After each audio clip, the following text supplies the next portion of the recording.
Good evening. It was about toppling a murderous dictator. It was all about oil. It was George Bush finishing the work begun by his father. It was a brilliant military campaign followed by unbelievable political stupidity. Whatever the war in Iraq was, today US combat forces formally ended their role.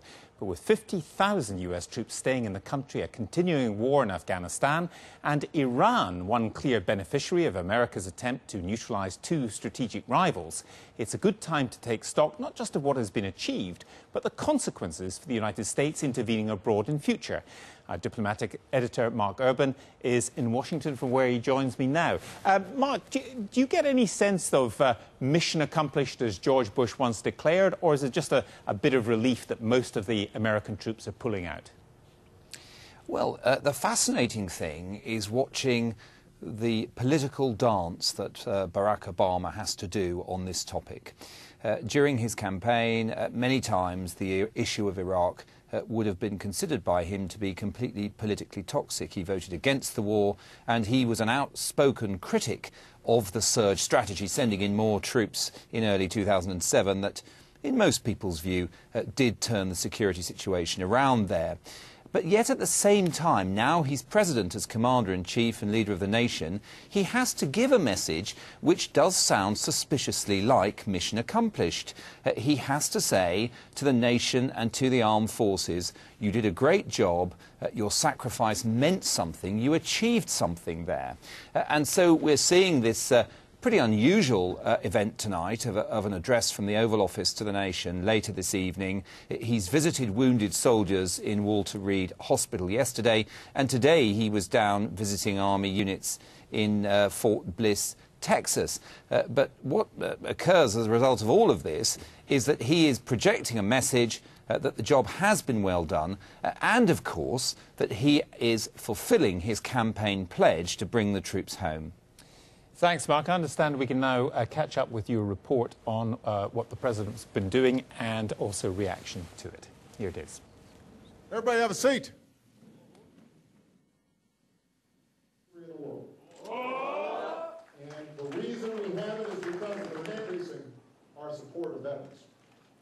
That we are making sure that our wounded warriors are... I wanted to come down to Fort Bliss mainly to say thank you. And to say, welcome home. You know, I'm going to make a speech to the nation tonight. It's not going to be a victory lap. It's not going to be self-congratulatory. There's still a lot of work that we've got to do to make sure that Iraq is an effective partner with us.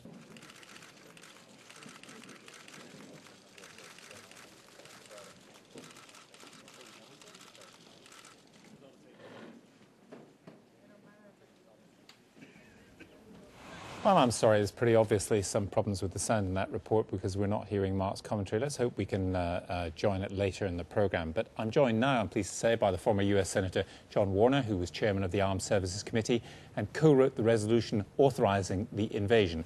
And we hope also to be joined by Iraq's ambassador to the United States and also Dr. Lawrence Korb, who was an advisor to the Pentagon. Senator Warner, how significant do you think this moment really is for the American people? I think it's enormously significant. America lost many of its brave sons and daughters, and there are many thousands of wounded still recovering, fortunately, within the love of their families and communities.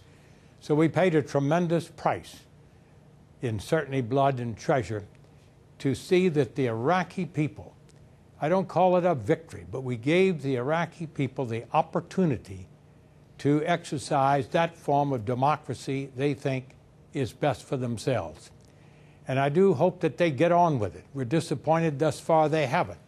But I leave that to the distinguished ambassador, whom I've admired through the years and worked with, to address that issue. But just remember, Iraqi people as a culture are intelligence. They have a high degree of education. They should be able to sort this out. Look how quickly Great Britain came together with a divided election. So we achieved a goal, and only history will tell how valuable that goal was to the people. We put down a dictator, one who not only threatened his own people, the region, but indeed perhaps the free world. We thought at the time he possessed weapons of mass destruction. That so far has turned out not to be the case. But it was on that decision that the people of the United States locked arms with the people of Great Britain and a dozen or so other allies and gave the Iraqi people this a chance to enjoy freedom. Right. I'm told we can now also speak to Ambassador Samir Sumaidi, who is the Iraqi ambassador to the United States. Ambassador, we know the security situation in Iraq is still far from perfect. There were 59 people murdered in Baghdad alone last week.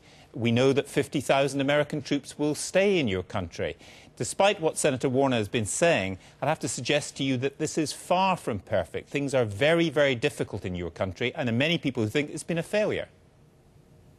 Well, it's far from perfect, but it's much farther from hopeless. We've come a long way. Now the situation is such that we believe we will get on top of the security situation, and it's a matter of continually improving it. We have come from a very, very difficult time. We were on the verge of having an all-out conflict, but now it's under control, and I don't believe these attacks that we have witnessed recently, horrible though they are, tragic for the people involved, tragic for all of us, they are not now really capable of destabilizing the entire country. Senator Warner, do you think the United States itself is safer now than it was before? Because the other argument is it's been bad for U.S. security. You have stirred up a hornet's nest, and this will still continue to cause you problems in the future. I still contend that this decision was a difficult one, made some 8 to 9 years ago.